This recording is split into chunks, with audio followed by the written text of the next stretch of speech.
Hello বন্ধুরা, কেমন আছেন সবাই? আশা করি সবাই ভালো আছেন। বন্ধুরা, আমাদের এই গল্পগুলো যদি ভালো লাগে অবশ্যই লাইক করবেন, কমেন্টস করে জানিয়ে দিবেন। আর আমাদের চ্যানেলে যদি নতুন হয়ে থাকেন অবশ্যই সাবস্ক্রাইব করে পাশে থাকা বেল আইকনটি প্রেস করে রাখবেন। আমাদের আজকের গল্প মনের ঘরে, রাইটার সানজিদা ইসলাম, পর্ব 12। বেশ কয়েকবার ফোন দেওয়ার পর ফোনটা রিসিভ হয়। তোয়া কথা বলার আগে একটা মেয়েলি কণ্ঠ কানে আসলো। হ্যালো তোয়া। জি জি জি, আপনি কি? এটা তো তন্নিপের নাম্বার। ওনাকে কি একটু দেওয়া যাবে? আমি তন্নিপের হবু স্ত্রী বলছি। আর দয়া করে তুমি তন্নিপের নম্বরে ফোন করবেন না। তন্নিপ তোমার সাথে কথা বলতে ইচ্ছুক না। আমি তোমাদের সম্পর্কে সব কিছু জানি। তন্নিপ আমাকে বলেছে তুমি ওকে ভুলে যাও, আর আজ বাদে কাল আমাদের বিয়ে। এরপর আর তন্নিপের সাথে যোগাযোগ করার চেষ্টা করবে না। ও তোমার সাথে সম্পর্কটা রাখতে চায় না। আশা করি তুমি আমার কথা বুঝতে পেরেছো। সম্পর্ক রাখতে চাচ্ছে না মানে? কী সব আজে বাজে কথা বলছেন আপনি?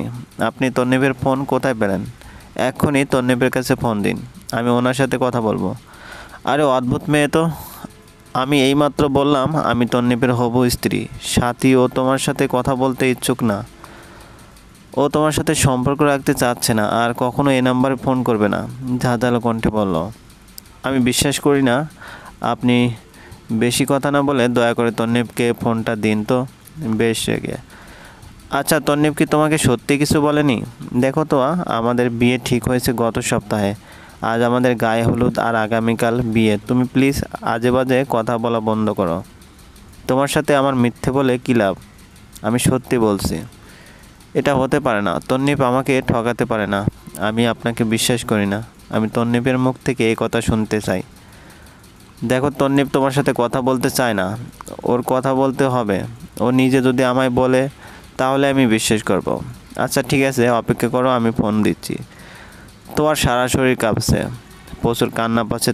যদি তার সাথে মজা করে থাকে তাহলে এর ফল তাকে পেতে হবে। এসব জঘন্য মজার কোনো মানে হয় না। কিন্তু তোমার মনে বারবার কুড় রাখছে মেয়েটার কথাগুলো সত্যি মনে হচ্ছিল। কিন্তু তোমার বিশ্বাস তন্নিপ তাকে ঠকাতে পারে না। হয়তো তোয়ার সাথে মজা করার জন্য কথাগুলো বলেছে। প্রায়ই এমন করে মাঝে মাঝে তোয়াকে ভয় পাইয়ে দেয়। কিন্তু এত জঘন্য মজার তন্নিপের কাছ থেকে সে আশা করেনি। এসব ভাবনার মাঝে ফোনটা আবার রিং হলো। হ্যালো হ্যালো, তন্নিপ কথা বলছেন না কেন? হ্যালো, আপনি কি আমার কথা শুনতে পাচ্ছেন? হ্যালো। তন্নিপের কণ্ঠ শুনে তোয়া যেন প্রাণ ফিরে পেল। দেখুন না, কে যেন আপনার ফোন ধরে বলছে ও নাকি আপনার হবু স্ত্রী। কাল নাকি আপনার বিয়ে। আমার সাথে নাকি আপনি সম্পর্ক রাখতে চাচ্ছেন না। আমাকে যোগাযোগ করতে নিষেধ করে দিচ্ছে। কী সব আজে বাজে কথা বলুন তো। কিন্তু আমি আমি আমি ওকে বিশ্বাস করিনি। আমি আপনাকে বিশ্বাস করি। আপনি কখনোই এমন করবেন না আমার সাথে, তাই না তন্নিপ? তন্নিপের সাথে কথা বলতে কষ্ট হচ্ছে। ও সত্যি বলছে। কি সত্যি বলছে তন্নিপ? আপনি কি আমার সাথে মজা করছেন? যদি মজা করে থাকেন তাহলে এর পরিণতি খুব ভয়াবহ হবে তন্নিপ। আর আর এই ফালতু মেয়েটা কে? জানেন আমার সাথে কিভাবে ব্যবহার করেছিল? আমার খুব খারাপ লেগেছে যখন ও বলছিল ওর সাথে আপনার বিয়ে। আমার মন চাইছিল ওকে গিয়ে ঠাটিয়ে দুইটা চড় লাগাই। কেমন বেয়াদব মেয়ে। এনাফ, অনেক বলেছো তো, আর না। সাথী আমার হবু স্ত্রী, কাল আমাদের বিয়ে, আর সে কখন থেকে তুমি ওর নামে যা তা বলে যাচ্ছ? তোমাকে সেই অধিকার কে দিয়েছে? আর ও যা বলেছে সব সত্যি। আমি তোমার সাথে সম্পর্ক রাখতে চাই না। আমি সীমাকে বিয়ে করেছি। এই এক সপ্তাহ যাবৎ তোমাকে অ্যাভয়েড করেছি, তারপরেও কি তুমি বুঝতে পারছো না? তুমি আসলে এত বোকা না, বোকা হওয়ার নাটক করছো। তন্নিপ, এগুলো কি বলছেন আপনি? আপনি আমার সাথে এমন করে কেন কথা বলছেন?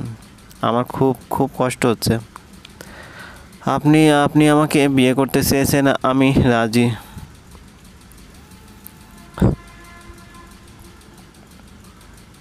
তন্নিপ, এগুলো কি বলছেন আপনি? আপনি আমার সাথে এমন করে কেন কথা বলছেন? আমার খুব কষ্ট হচ্ছে। আপনি আপনি আমাকে বিয়ে করতে চেয়েছেন, আমি রাজি হইনি, তাই বলে আপনি এমন করছেন? ঠিক আছে, কোনো চাকরি করা লাগবে না। আমি কালই আপনার বাড়িতে এসে পড়বো। আপনার বাড়ির ঠিকানা দিন, আমরা কালই বিয়ে করব। এই মেয়ে, মাথা গেছে তোমার? বাংলা বুঝতে অসুবিধা হচ্ছে? বললাম না তোমার সাথে আমি কোনো সম্পর্ক রাখতে চাই না, আর আমার সাথে কোনো রকম যোগাযোগ করবে না। আর তুমি বসে বসে বিয়ের স্বপ্ন দেখছো, তার মানে কি সত্যি আপনি বিয়ে করছেন? আমি তোমাকে মিথ্যে কেন বলবো? আমি সত্যি বিয়ে করেছি। আর আমাদের ভালোবাসা 4 বছরের সম্পর্ক। আর এতদিন যত স্বপ্নগুলো দেখিয়েছেন, যত আশা দিয়েছেন, তার কি হবে? আমি আপনাকে ছাড়া কিভাবে থাকবো তন্নি? আপনি তো জানেন আপনি ছাড়া আমি কতটা শূন্য। আর আর আমার দোষ কি? দোষ? দোষ কয়টা দেখবে তুমি? একবার নিজেকে আয়নায় দেখো, তাহলে তুমি তোমার দোষ দেখতে পারবে। কোথায় তুমি আর কোথায় আমি? তোমার মতো কালো মেয়ের সাথে প্রেম করা যায়, বিয়ে করা যায় না। আমার মা কখনোই তোমাকে ঘরের বউ হিসেবে মানবে না। তোমার তুলনায় সাথী অনেক সুন্দরী আর উচ্চশিক্ষিত আর যথেষ্ট ম্যাচিউর। দেখো, তোমার সাথে কথা বলতে আমার ইচ্ছে করছে না, ফোন রাখো আর কখনো আমাকে ডিস্টার্ব করবে না। তন্নিপ, তন্নিপ প্লিজ ফোন রাখবেন না। তন্নিপ, আমার কি কোনো ভুল হয়েছে? আমি আপনার কাছে মাপ চাইছি। আপনি যেভাবে বলেন সেভাবে চলবো। উচ্চশিক্ষিত হব, ম্যাচিউর হব, সব করব আপনার জন্য। আপনি যা বলবেন তাই করব। আপনি প্লিজ আমাকে এত বড় শাস্তি দেবেন না। আমি আপনার পায়ে পড়ি, আপনি যেভাবে বলবেন সেভাবে চলবো। সারা জীবন আপনার দাসী হয়ে থাকবো। প্লিজ আপনি আমার সাথে এমন করবেন না। আপনি তো বলেছেন আমার গায়ের রং কোনো ব্যাপার না, আপনি আমাকে ভালোবাসেন। তাহলে এখন এই কথা কেন বলছেন? আর আপনার আম্মুর সাথে আমি কথা বলবো। আমি দরকার হয় ওনার পায়ে পড়ে আপনাকে ভিক্ষা চাইবো। আমরা কোনো না কোনো সমাধান পেয়ে যাব। শুধু আপনি একবার বলে দিন সব মিথ্যে। কান্না করতে করতে, না সব সত্যি। আর তুমি নিজেকে কি মনে করো? তোমার মতো কালো আনস্মার্ট মেয়েকে আমি বিয়ে করব? আমার সাথে তোমার মতো কালো মেয়ে মানায় না। আমার মাও তোমাকে কোনো দিন মানবে না। আরে মার কথা কোত্থেকে আসছে? আমি তোমাকে কোনো দিন বিয়ে করার কথা কল্পনাও করিনি। আর এতদিন আমি তোমার সাথে টাইম পাস করেছি। বোঝো, শুধুমাত্র টাইম পাস করেছি। তাহলে এই 4 বছর আমার সাথে যা ছিল তার সবই নাটক? আর এ কথা আপনি আমাকে বিশ্বাস করতে বলেছেন তন্নি? হ্যাঁ, আর তুমি যদি চাও আমাকে বিয়ে করতে, তাহলে ঠিক আছে, তোমাকে বিয়ে করব। আফটার অল সাথী গ্রামের বাড়িতে মায়ের সাথে থাকবে। প্রতিদিন তোর গ্রামে যাওয়া সম্ভব না, তাই এখানেও তো কাউকে প্রয়োজন। তবে তোমাকে বিয়ে করব ঠিক, কিন্তু তোমাকে বউ হিসেবে স্বীকৃতি দিতে পারবো না। আর সীমা জানলেও কষ্ট পাবে। এখন তুমি যদি রাজি থাকো তাহলে আমার কোনো সমস্যা নেই। তন্নিবের কথা শুনে তোয়া হতভম্ব হয়ে গেল। কি বলছে তন্নিব এইসব? সে তোয়াকে রক্ষিতা হিসেবে তার সাথে রাখতে চায়? সে কখনো তোয়াকে ভালোবাসেনি, শুধু টাইম পাস করেছে। কেন? সে কালো বলে সে কি মানুষ না? তার কি মন নেই? তার কষ্ট হয় না? সে বহু কষ্টে তন্নিবকে আবার বলল, এখনও সময় আছে তন্নিব, বলে দিন এতক্ষণ যা বলেছেন সব মিথ্যে। আমি কিছু মনে রাখবো না, সব ভুলে যাব। না, সব সত্যি। ঠিক আছে, ভালো থাকবেন, সুখে থাকবেন, মন থেকে দোয়া করি। ভাববেন না আপনি আমাকে মিথ্যে ভালোবাসা দেখিয়েছেন বলে বদদোয়া করব। আমি তো আপনাকে সত্যি ভালোবেসেছি। আর ভালোবাসার মানুষকে দোয়ার দিতে নেই, রাখছি। কিন্তু মনে রাখবেন, একদিন আপনাকে পস্তাতে হবে। আল্লাহ হাফেজ। তারপর তো হাত থেকে ফোনটা আছাড় দিয়ে ফেলে দেয়। তারপর ফোন থেকে সিমটা বের করে সাথে সাথে ভেঙে ফেলে তন্নিপের দেওয়া সকল জিনিসপত্র একসাথে করে ঘরের মধ্যে আগুন লাগিয়ে দেয়। আর বালিশে মুখ গুজে চিৎকার করে কান্না করে।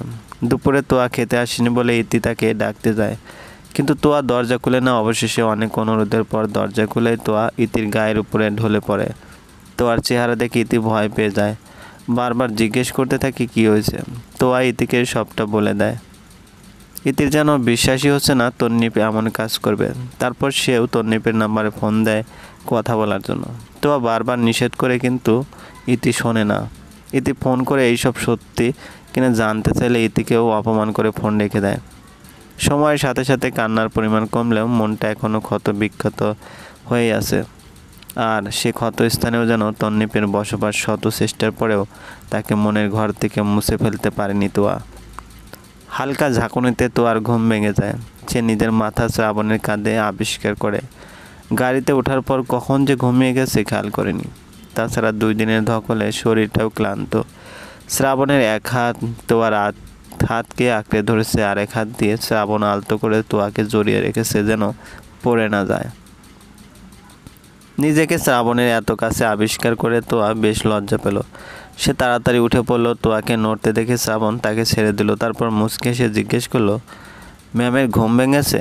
সারাটা রাস্তা তো ঘুমিয়ে ঘুমিয়ে এসেছেন, তা এখন কি করে বের হবেন, নাকি এখন এই রাতে থাকার প্ল্যান করেছেন?